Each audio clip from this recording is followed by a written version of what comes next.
بسم اللہ الرحمن الرحیم۔ السلام علیکم۔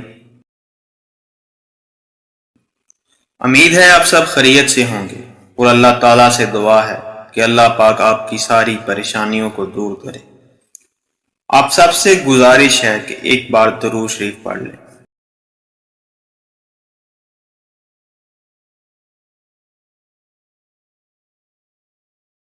واقعہ کربلا۔ نبی رحمت صلی اللہ علیہ وسلم کو در فنا سے در بقاء کی طرف رحلت فرمائے ابھی 50 برس ہی گزرے تھے کہ 21 سن ہجری میں عراق کے شہر کوفہ سے کچھ فاصلے پر کربلا کے مقام پر لشکر یزید نے فرزند رسول حضرت سیدنا امام حسین رضی اللہ تعالی عنہ کو سفر کی حالت میں ان کے اہل و عیال رفقات سمیت قید جفا سے شہید کر دیا۔ خلافت راشدہ کا 30 سالہ دور حضرت امام حسین رضی اللہ تعالی عنہ پر مکمل ہو چکا تھا اور پھر ملکیت بادشاہت کی ابتدا حضرت امیر معاویہ رضی اللہ تعالی عنہ سے ہوئی۔ جب 60 سن ہجری میں حضرت سیدنا امیر معاویہ رضی اللہ تعالی عنہ کا انتقال ہوا اور یزید ان کا جانشین بنا، تب تخت حکومت پر بیٹھ کے ہی اس کے لیے سب سے اہم مسئلہ حضرت سیدنا امام حسین، حضرت سیدنا عبداللہ بن زبیر اور حضرت سیدنا عبداللہ بن عمر رضی اللہ تعالی عنہ سے بیعت لینے کا تھا، کیونکہ ان حضرات نے یزید کو امیر معاویہ رضی اللہ تعالی عنہ کا ولی عہد تسلیم نہیں کیا تھا۔ اس کے علاوہ ان حضرات سے یزید کو بھی خطرہ تھا کہ کہیں ان میں سے کوئی خلافت کا دعویٰ نہ کر دے اور کہیں ایسا نہ ہو کہ سارا حجاز مقدس میرے خلاف اٹھ کھڑا ہو، جبکہ حضرت سیدنا امام حسین رضی اللہ تعالی عنہ کے دعوی خلافت کی صورت میں رات میں بھی بغاوت کا سخت اندیشہ تھا۔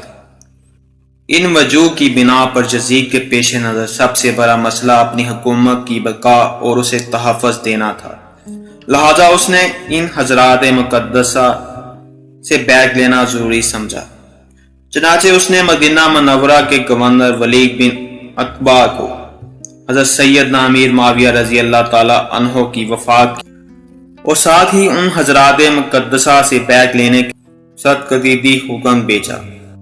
ولید نے حضرت سیدنا امام حسین رضی اللہ تعالی عنہ کو حضرت سیدنا امیر معاویہ رضی اللہ تعالی عنہ کی وفات کی خبر دی اور یزید کی بیعت کے لیے کہا۔ آپ رضی اللہ تعالی عنہ نے تعزیت کے بعد فرمایا کہ میرے جیسا آدمی اس طرح چھپ کر بیعت نہیں کر سکتا اور نہ میرے لیے اس طرح چھپ کر بیعت کرنا مناسب ہے۔ اگر آپ باہر نکل کر عام لوگوں کو اور ان کے ساتھ ہمیں بھی دعوت دیں تو یہ مناسب ہوگا۔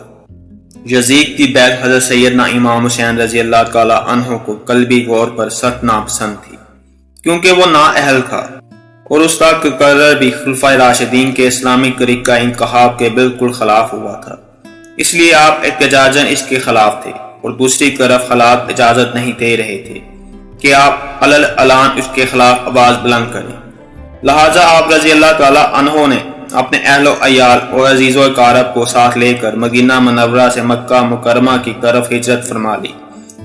آپ رضی اللہ تعالی عنہ کے مکہ مکرمہ پہنچنے کی خبر سن کر لوگ چوک گر چوک آپ کی خدمت میں حاضر ہو کر زیارت کا شرف حاصل کرنے لگے۔ جب اہل کوفہ کو حضرت سیدنا امیر معاویہ رضی اللہ تعالی عنہ کے انتقال کی خبر ملی اور انہیں اس بات کا علم ہوا کہ حضرت سیدنا امام حسین رضی اللہ تعالی عنہ نے یزید کی بیعت کا انکار کر دیا ہے، تو انہوں نے سیدنا امام حسین رضی اللہ تعالی عنہ کے نام ہزاروں کی تعداد میں خطوط لکھے کہ آپ جلد از جلد کوفہ تشریف لے آئیں۔ مسند خلافت آپ کے لیے خالی ہے، ہمارا اموال اور ہماری گردنیں آپ کے لیے حاضر ہیں، سب کے سب آپ کے منتظر و مشتاق ہیں، آپ کے سوا کوئی ہمارا امام پیشوا نہیں، آپ کی مدد کے لیے یہاں لشکر مہیا و حاضر ہے۔ امام عالی مقام نے جب اہل کوفہ کے حقوق و وفود میں ان کے جذبات، عقیدت و محبت، جان و مال قربان کرنے کی تمناؤں اور کوفہ آنے کی التجاؤں کو دیکھا تو فیصلہ کیا کہ حالات معلوم کرنے کے لیے پہلے اپنے چچا زاد بھائی حضرت مسلم بن عقیل رضی اللہ تعالی عنہ کو بھیجا جائے۔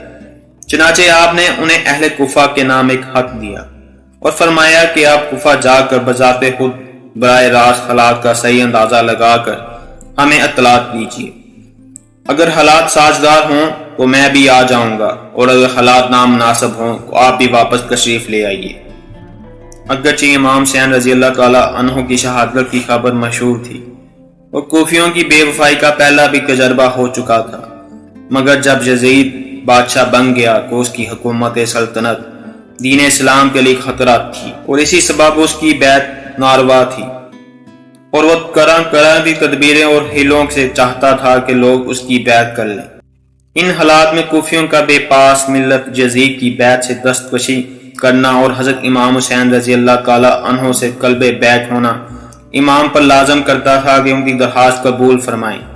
جب ایک قوم ظلم و فاسق کی بیعت پر راضی نہ ہو اور صاحب استقامت اہل سے درخواست بیعت کرے اور اس پر اگر وہ ان کی استدعا قبول نہ کرے تو اس کے یہ معنی ہوتے ہیں کہ وہ اس قوم کو اس جبر ہی کے حوالے کرنا چاہتا ہے۔ امام حسین رضی اللہ تعالی عنہ اگر اس وقت کوفیوں کی درخواست قبول نہ فرمائے کو بارگاہ الہی عز و جل میں کوفیوں کے اس مطالبے کا امام حسین رضی اللہ تعالی عنہ کے پاس کیا جواب کہ ہم ہر چند در پہ ہوئے مگر امام حسین رضی اللہ تعالی عنہ بیعت کے لیے راضی نہ ہوئے۔ بدین وجہ اس لیے ہمیں یزید کے ظلم و تشدد سے مجبور ہو کر اس کی بیعت کرنا پڑی۔ اگر امام حسین رضی اللہ تعالی عنہ ہاتھ بڑھاتے تو ہم بھی ان پر جان فدا کرنے کے لیے حاضر تھے۔ یہ مسئلہ ایسے درپیش آیا جس کا حل بجز اس کے اور کچھ نہ تھا کہ حضرت امام حسین رضی اللہ تعالی عنہ کی دعوت پر لبیک فرمائیں۔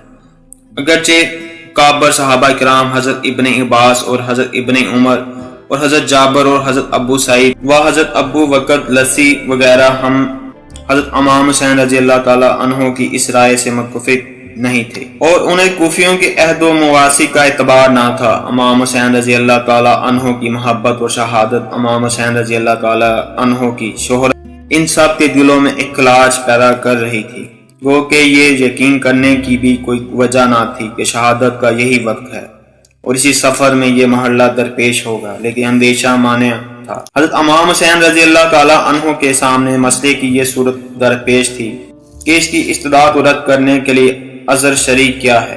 ادھر ایسے جلیل القدر صحابہ علیہم الرضوان کے شدید اسرار کا لحاظ، ادھر اہل کوفہ کی استدعا رد فرمانے کی کوئی شرح حاضر نہ ہونا حضرت امام حسین کے لیے نہایت پیچیدہ مسئلہ تھا، جس کا حل بجزا اس کے کچھ نام نظر آیا کہ پہلے حضرت امام مسلم رضی اللہ تعالی عنہ کو بھیجا جائے۔ اگر کوفیوں نے بد عہدی و بے وفائی کی تو عذر شرعی مل جائے گا، اور اگر وہ اپنے عہد پر قائم رہے تو صحابہ کو تسلی دی جا سکے۔ حضرت سیدنا مسلم بن عقیل رضی اللہ تعالی عنہ نے اہل کوفہ کی بے پناہ عقیدت و محبت کو دیکھ کر حضرت سیدنا امام حسین رضی اللہ تعالی عنہ کی خدمت میں لکھ بھیجا کہ ہزاروں افراد نے میرے ہاتھ پر بیعت کر لی اور یہاں کے سب لوگ آپ کی تشریف آوری کے منتظر ہیں، آپ فوراً تشریف لے آئیں۔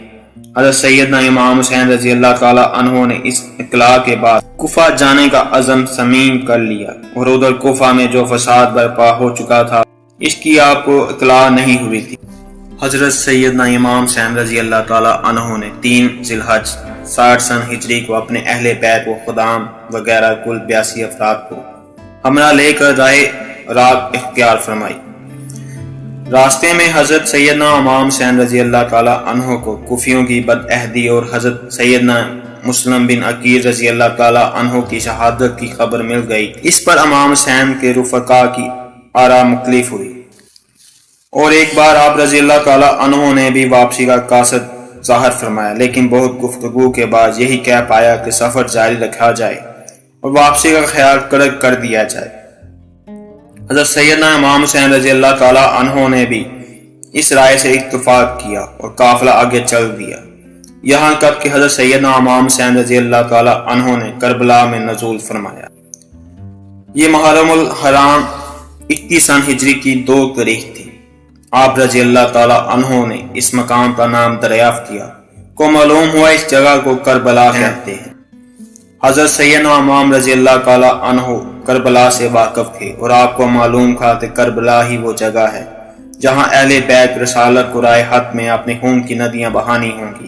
انہی دنوں آپ رضی اللہ تعالی عنہ کو حضور سید عالم صلی اللہ علیہ وسلم کی زیارت ہوئی۔ حضور نے آپ کو شہادت کی خبر دی اور آپ کے سینہ مبارک سے اقدس رکھ کر دعا فرمائی۔ اے اللہ حسین کو صبر و اجر عطا فرما۔ پھر ابن زیاد نے سیدنا امام حسین رضی اللہ تعالی عنہ کو ایک خط لکھ بھیجا کہ یزید کی بیعت کر لی جائے۔ جب وہ خط آپ رضی اللہ تعالی عنہ کے پاس پہنچا تو آپ نے اسے پڑھ کر پھینک دیا اور خط لانے والے قاصد سے فرمایا اس وقت میرے پاس اس کا کوئی جواب نہیں۔ ایلچی نے آ کر ابن زیاد کو بتایا تو جواب سن کر ابن زیاد کا غصہ برق اٹھا۔ اس نے لوگوں کو جمع کیا، فوجیں کیا تھیں اور ان کا سپہ سالار عمر بن سعد کو بنایا جو ملک رے کا ولی تھا۔ اولاً اس نے پہلو تئی سے کام لیا۔ اس پر ابن زیاد نے کہا کہ یا تو لڑنے کے لیے تیار ہو جا یا پھر رے کی حکومت چھوڑ کر گھر بیٹھ جائے۔ ابن سعد نے رے کی حکومت اختیار کی اور 22,000 سوار و پیادہ لشکر لے کر نواسہ رسول حضرت امام حسین رضی اللہ تعالی عنہ سے لڑنے چل پڑا، یہاں تک کہ یہ لوگ دریائے فرات کے کنارے پر قابض ہو کر قافلہ سیدنا امام حسین رضی اللہ تعالی عنہ اور پانی کے درمیان حائل ہو گئے۔ یہاں یہ کارروائی ہوئی کہ سب خیمے ایک دوسرے کے قریب کر دیے گئے۔ خیموں کے پیچھے خندق کھود کر اسے مرکل وغیرہ خشک لکڑیوں سے بھر دیا گیا۔ اب امام حسین کے رفقا ان کاموں سے فارغ ہو کر سیدنا امام حسین رضی اللہ تعالی عنہ کی خدمت میں حاضر ہوئے ہیں اور سیدنا امام رضی اللہ تعالی عنہ اپنے اہل اور ساتھیوں سے فرما رہے ہیں کہ صبح دشمن سے ہمارا مقابلہ ہے۔ میں نے باخوشی تم سب کو اجازت دی کہ ابھی رات باقی ہے، جہاں جگہ پاؤ چلے جاؤ اور ایک ایک شخص میرے اہل بیت میں سے ایک ایک کو ساتھ لے جاؤ۔ اللہ عز و جل تم سب کو جزائے خیر دے۔ دیہات و بلاغ میں متفرق ہو جاؤ یہاں تک کہ اللہ تعالیٰ بلا ڈالے۔ دشمن جب مجھے پائیں تمہارا پیچھا نہیں کریں گے۔ یہ سن کر امام کے بھائیوں، صاحبزادوں، بھتیجوں اور عبدال بن جعفر کے بیٹوں نے عرض کی کہ ایسا ہم کس لیے کریں؟ اس لیے کہ آپ رضی اللہ تعالیٰ عنہ کے بعد زندہ رہیں۔ اللہ عز و جل ہمیں وہ منحوس دین نہ دکھائے کہ آپ نہ ہوں اور ہم زندہ رہیں۔ یہاں تک کہ ابن سعد نے اپنے لشکر کے ساتھ امام حسین رضی اللہ تعالیٰ عنہ اور آپ کے رفقا پر حملہ کر دیا۔ آپ کے رفقا، احباب و برادران و شہزادان ایک ایک کر کے شہید ہوتے چلے گئے۔ تقریباً 50 سے زائد افراد شہید ہوئے اور بالآخر حضرت سیدنا امام حسین رضی اللہ تعالیٰ عنہ کو بھی بڑی بے دردی کے ساتھ شہید کر دیا گیا۔ یزید بن معاویہ ابو خالد اموی وہ بدبخت شخص ہے جس کی پیشانی پر اہل بیت الکرام علیہم الرضوان کے بے گناہ قتل کا سیاہ گاد ہے۔ یہی وہ شخص ہے جس پر ہر زمانے میں پوری دنیا اسلام میں ملامت کرتی رہی ہے اور قیامت تک اس کا نام حقارت سے لیا جائے گا۔ محرمات سے نکاح اور سود وغیرہ ممنوعات کو بھی اس بے دین نے علانیہ رواج دیا۔ مدینہ طیبہ و مکہ مکرمہ کی بے حرمتی بھی کروائی۔